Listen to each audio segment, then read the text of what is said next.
In my previous video on how to easily parallel park, I showed you a method which is basically align your mirror with the mirror of the other car, turn the wheel one turn to the right, back up until the plate of the car on the right is in the middle of your window, then turn the wheel completely to the left and back up until you're straight.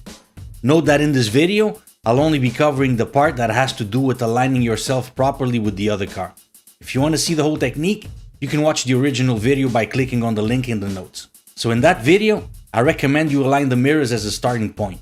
Now some people will tell you that you should align the rear bumpers instead of the mirrors, and that is absolutely true. The thing is, if you're parking next to a car that is more or less the same size as your car, by aligning your mirrors, the rear bumpers will also be aligned.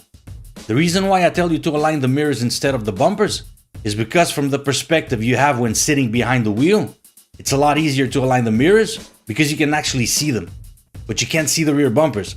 So even for experienced drivers, aligning the rear bumpers is a lot harder. Now a question I get all the time is, will this technique work for a bigger or smaller car? The answer is yes, but you'll need to make some adjustments. With this technique, there are two main reference points that you can use that will determine your distance from the curb when you back up.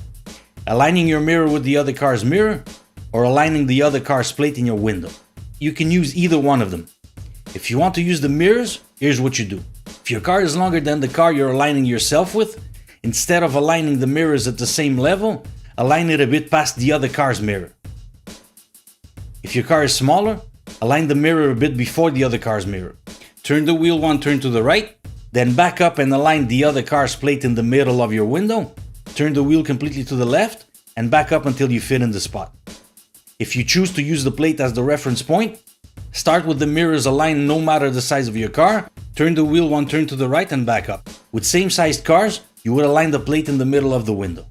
If your car is longer, align the plate more towards the right of the window. If it's smaller, align it more towards the left side of the window. Then turn the wheel completely to the left and back up until the car is straight. Whether you choose the mirror or the plate to align yourself, find the reference point that works for your car and always use that same reference point afterwards. And like I said in another video, use anything you can as a reference point. The right reference for your car might be to align the button to open the window with the other car's plate, or that hole to grab the door right here, or anything else. If that works better for you, use it. Note that if you're parking in a very tight spot, there will be more steps involved. I'll cover that in a future video, but for now, I hope you like this one. Feel free to like and subscribe. Don't hesitate to ask any questions in the comments, and thanks for watching.